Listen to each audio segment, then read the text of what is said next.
सभी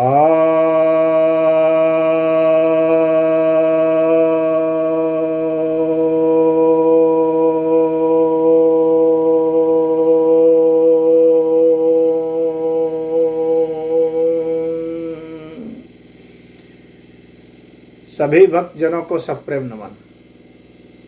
भक्तों, आज मैं आपके समक्ष महर्षि पतंजलि द्वारा रचित योग सूत्र ग्रंथ के तीसरे अध्याय, जिसे विभूति पाद भी कहते हैं, के 35वें सूत्र की व्याख्या करने जा रहा हूँ।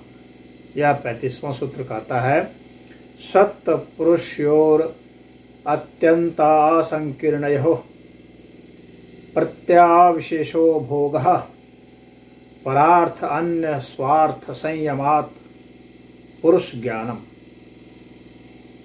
अर्थात चित्त और पुरुष जो परस्पर भिन्न हैं, इन दोनों की प्रतीतियों का अभेद भोग है।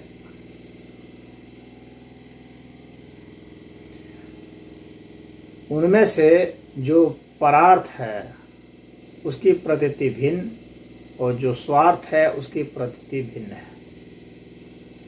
तो जो स्वार्थ है उसमें संयम करने से पुरुष का ज्ञान होता है। तो यहाँ पर यह समझने की बात है कि जो हमारा चित्त है वह एक तरह से डुअल नेचर का है, दोहरे व्यक्तित्व का है। उसमें जो हम इंद्रियों से जो जानते हैं, इंद्रियों के माध्यम से जो हमें बाहरी दुनिया का बोध होता है, तो उसकी जो वहाँ प्रतीति होती है वह वहाँ एक विकार के रूप में होती है। यहाँ आपको समझने के लिए दो चीज़ को ध्यान रखना पड़ेगा, एक चित्त का विकार और एक चित्त का धर्म। ये दोनों चीज़ हैं। तो ये दोहरा व्यक्तित्व होता है। जैसे प्रकाश है, तो प्रकाश एक वस्तु के रूप में भी है और एक तरंग के रूप में भी है। दोहरा व्यक्तित्व है प्रकाश का। तो जो चित्त है उसका भी इस तरह से दोहरा व्यक्तित्व है, यानी वह पुरुष से अर्थात परमात्मा से भी संबंध रखता है और संसार से यानी पदार्थों से, वस्तुओं से भी संबंध रखता है। यानी चैतन्य सत्ता का और जड़ सत्ता का, इन दोनों सत्ता का उसे बोध होता है। वह एक दोहरे व्यक्तित्व का है। उसको बहुत सारे संतों ने, बहुत सारे शास्त्र ने बिल्कुल उसको भी जड़ घोषित किया हुआ है, चित्त को। लेकिन चित्त ऐसा भी जड़ नहीं है, उसका एक दोहरा चरित्र है। मैं अपने अनुभव से बता रहा हूँ, यह दोहरा चरित्र है उसका। वह शुद्ध रूप से न जड़ है न शुद्ध रूप से चैतन्य है, वह दोनों के मध्य का हिस्सा है, वह संधि है। उसमें इसलिए दोनों तरह का बोध होता है। जड़ का जो उसमें बोध आता है वह विकार के रूप में आता है, चित्त का जो बोध आता है वो धर्म के रूप में होता है। अब वहां पर जो परार्थ है यानी अन्य का जो अर्थ है, वह वहां पर भोग वृत्ति के रूप में उदय होता है। अर्थात जहाँ पर कि कर्ता का, कर्तृत्व का, इन सब का बोध होता है,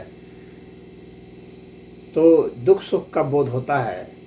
इस तरह का जो बोध होता है वो वास्तव में विकार होता है, वो एक वृत्ति होती है।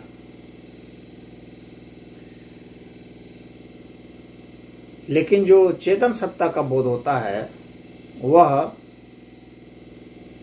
यहाँ पर कहा गया है कि पुरुष का ज्ञान होता है। तो परमात्मा का बोध होता है, तो वह जो है वो किस तरह का बोध होता है? इसके आधार पर क्या यह कहा जा सकता है कि परमात्मा एक ज्ञेय विषय है, क्योंकि परमात्मा का बोध हो गया? तो यहाँ पर ज्ञेय का मतलब यह नहीं है कि हम चित्त के द्वारा परमात्मा को समझ गए। परमात्मा ने स्वयं ही अपने को प्रकाशित कर दिया, इसलिए क्योंकि चित्त में जो मल था, चित्त में जो विकार थे, वे दूर हो गए। चित्त के द्वारा हम परमात्मा को नहीं जाने। इससे कुछ लोगों को ऐसा भ्रम होता है कि चित्त के द्वारा परमात्मा को हम समझ गए, तो ऐसा नहीं है। परमात्मा का बोध हमें चित्त के द्वारा नहीं होता है, बल्कि परमात्मा बोध कराते हैं अपना स्वयं। वहां उनका परमात्मा का स्वयं प्रकाश होता है, यानी स्वयं बोध होता है। तो उस स्थिति के कारण हम यह कह सकते हैं कि परमात्मा जो है ज्ञेय विषय नहीं है। ज्ञेय विषय होंगे तो वो इसके दायरे में आ जाएंगे फिर। तो वो ज्ञेय विषय नहीं है, वह स्वयं प्रकाशित विषय है। उस चीज का उसे अनुभव हो जाता है, अपने बल पर नहीं, परमात्मा के बल पर ही अनुभव होता है उसको। जैसे जो वस्तु है उसका मिरर पर चित्र बन जाता है, तो इसलिए क्योंकि मिरर जो है धुंधला है, अगर मिरर के ऊपर हम कुछ पोत दें तो वो अगर वस्तु है भी तो उसका उसमें बोध नहीं होगा, दिखाई नहीं पड़ेगा। और जिससे हम पोते हैं उसको हम साफ कर दें तो वो दिखने लगेगा। तो उसका मतलब है कि उस चीज में, उस मिरर में कोई बाधा थी, कोई मल थे, कोई विकार थे, और वस्तु तो वैसी की वैसी ही थी, और वस्तु की छाया उस पर पड़ रही थी। तो वस्तुतः उसमें छाया का बोध हुआ। तो जो हम अपना चित्र देखते हैं तो शीशे में, तो वह हम मूल सही चीज नहीं देखते हैं, हम एक छाया प्रतिबिंब ही देखते हैं, परंतु प्रतिबिंब असली चीज का ही तो है, और उसी को इंगित तो वह कर रहा है।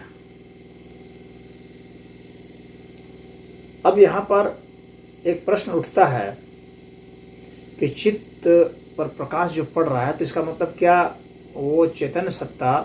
अब यहाँ पर एक बहुत बड़ा प्रश्न है जो समझने लायक है। तो क्या जो चेतन सत्ता है और जो चित्त है, यदि चित्त को प्रतिबिंब मिरर मान लें, तो क्या इसके बीच में फिर कोई माध्यम है?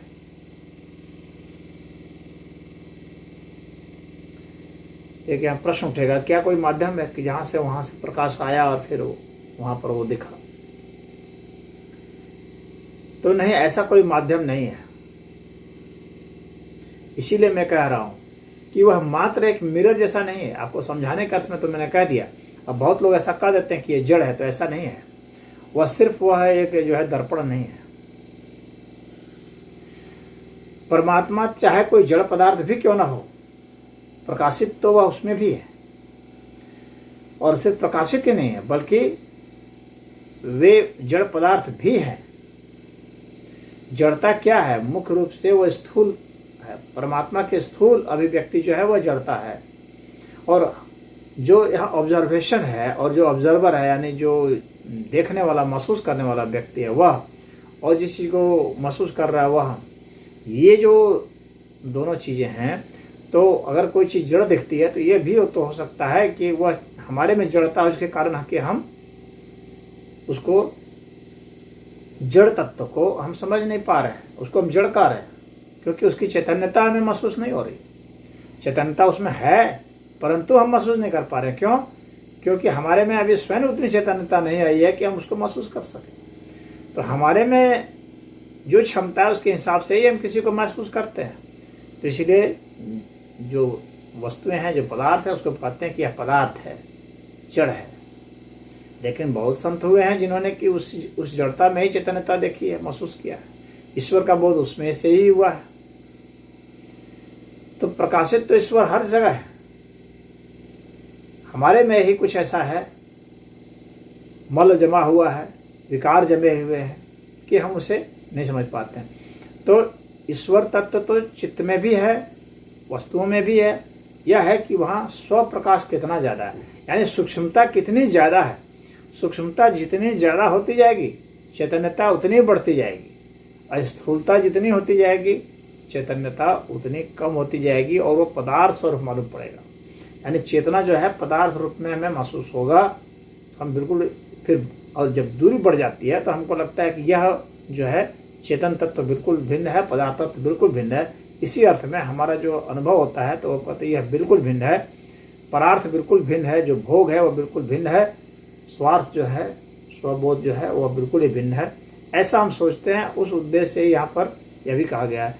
तो अब उसका जो बोध चित्त को हो रहा है और चित्त को जो इसका बोध हो रहा है, ये दोनों प्रतीतियां जो है मिल जा रही हैं और मिल करके एक अभेद्य स्थिति बना रही हैं। तो इसके कारण जो है वहाँ पर जो गुणों का अभेद हो जाता है, और वे सब जो गुण हैं वे इस तरह से हो जाते हैं, जैसे हमें लगता है चित्त का जो गुण है वो इससे लगता है कि ये इसमें जो विकार है वो लगता है कि ये और वो एक ही हैं, दोनों ही धर्म हैं, लेकिन दोनों नहीं हैं। गुण तो धर्म है, इसीलिए उसे सद्गुण कहा गया। सत यहाँ सदा परमात्मा के लिए होना चाहिए, और दुर्गुण जो है वह विकार के अर्थ में है। तो उसके कारण ही यह भ्रमात्मक स्थिति आती है। तो हमें लगता है इसका प्रत्यय उसका प्रत्यय दोनों प्रत्यय एक जैसे ही है, इसीलिए हम उसको अभेद मान रहे हैं। तो हम इंद्रियों की तरफ से जो वृत्तियां आ रही हैं उसको हम जड़ता के रूप में समझते हैं, और उससे हम भोग के अर्थ में भोगते हैं। और जो पुरुष की तरफ से है तो उसको हम चैतन्यता के अर्थ में समझते हैं, भोग के अर्थ में नहीं समझते हैं, योग के अर्थ में समझते हैं। लेकिन देखा जाए तो योग भी एक प्रकार का भोग ही होगा, और भोग भी एक प्रकार का योग हो सकता है। वह जो है वो परमोच्च अवस्था होगी, तब भोग और योग में कोई अंतर नहीं रह जाएगा। वो खैर उसका विषय यहाँ पर नहीं है। यहाँ पर तो बस इसका विषय है कि जो सत्य पुरुष है, सत्य और पुरुष यानी वह जो चित्त है जो सत्य स्वरूप है, और जो पुरुष है परमात्मा स्वरूप, तो ये इन दोनों में एक अभेद जैसा बोध होता है। हालांकि ये परस्पर भिन्न है, लेकिन ये सर्वथा भिन्न नहीं है। यदि कोई इसकी व्याख्या इस तरह से करता है कि सर्वथा भिन्न है, तब तो उसे बहुत मुश्किल हो जाएगी। यहाँ पर सर्वथा भिन्नता नहीं है, यहाँ पर एक निरंतरता है, कंटिन्यूएशन है, लेकिन उसके स्वरूप में जो परिवर्तन आता है, क्योंकि एक परमात्मा ही सब हुए हैं, तो उसके स्वरूप में जो परिवर्तन आता है उस परिवर्तन को ही महसूस करना है। तो एक ही सत्ता के भिन्न परिवर्तन है, जैसे कि पानी हो जाए, बर्फ हो जाए, वाष्प हो जाए, तापमान के अंतर से, प्रेशर के अंतर से, तो एक ही सत्ता भिन्न भिन्न हो गई है। अंतर क्या हुआ है? तापमान और प्रेशर। उसी तरह से एक ही सत्ता, चेतन सत्ता ही अलग अलग स्वरूप में हमें भास रहा है, महसूस हो रहा है। जड़ के रूप में भी हो रहा है, चित्त के रूप में भी हो रहा है, तो वहाँ पर ये जो द्वंद्व के रूप में हो रहा है। तो यह जो है, यह क्यों हो गया है? क्योंकि उसके भिन्न भिन्न जो है यहाँ गुण प्रकट हुए हैं। तो वह चेतन सत्ता कहाँ पर कितनी घनीभूत है, उसके कारण ही चेतना के भिन्न भिन्न स्तर होते जाते हैं और भिन्न भिन्न अवस्थाएं बनती हैं, फिर उसके भिन्न भिन्न गुण दिखते हैं, और फिर भिन्न भिन्न कार्य दिखते हैं, और तब हमें बिल्कुल ही सर्वथा अलगाव महसूस होता है कि एक पदार्थ बन गया स्थूल होते होते। तो यहाँ पर यही कहा जा रहा है कि अगर वह जो स्वार्थ है उसमें, यानी उस चित्त में जो दो प्रतीतियां बन रही हैं, एक उधर से आ रहा है परमात्मा की तरफ से, एक इधर से आ रहा है, ये दो वहाँ पर जो बोध हो रहे हैं, तो उसको अगर हम अलग कर सकते हैं, हम उसको आइडेंटिफाई कर सकते हैं और उसके हिसाब से फिर हम वहाँ संयम कर सकते हैं, छोड़ सकते हैं। अगर हम वहाँ समझ सकते हैं, क्लासिफिकेशन कर सकते हैं कि ओ ये तो इंद्रियों की तरफ से आ रहा है, तो यह जो है ये भोग है, ये सुख दुख का कारण है, तो इसको छोड़ दिया जाए। और यह जो है परमात्मा की तरफ से आ रहा है, भले वहाँ पर हमको अभिन्न होता है, लेकिन संयम करने का मतलब है कि इतना हमारी बारीक वहाँ पर तीक्ष्णता हो जानी चाहिए हमारे विवेक की, अंतःकरण के, जिससे कि वहाँ स्पष्ट हम कर सकें कि यह जो है इंद्रियों के द्वारा प्रतीति है और यह जो है परमात्मा के द्वारा है। तब जब हम उसको पकड़ लेते हैं, स्वार्थ को उसमें संयम कर देते हैं, तो क्या होता है, पुरुष का ज्ञान होता है। यह ही यहाँ पर कहने का इनका तात्पर्य था। तो वह जो चित्त बुद्धि है जो अहंकार रहित बुद्धि है, और वह जो चित्त बुद्धि है जो अहंकार सहित बुद्धि है, उसके कारण ये सब अंतर आते हैं। तो जब अहंकार रहित व्यक्ति हो जाता है तो चित्त जो है सत्य हो जाता, शुद्ध हो जाता है, उसमें मल समाप्त हो जाते हैं, विकार समाप्त हो जाते हैं, तो वह शुद्ध रूप से वैसा अब वो धर्म स्वरूप हो गया है। और तब जो है परमात्मा वहाँ प्रकाशित है, तो उसका हमें बोध हो जाता है। इसका अर्थ यह नहीं है कि चित्त ने बोध कराया, इसका अर्थ इतना ही है परमात्मा ही बोध करा रहे हैं, परंतु चित्त अब समर्थ है उसको महसूस करने के लिए, क्योंकि उसके विकार दूर हो चुके हैं। तो आज इतना ही। ओम।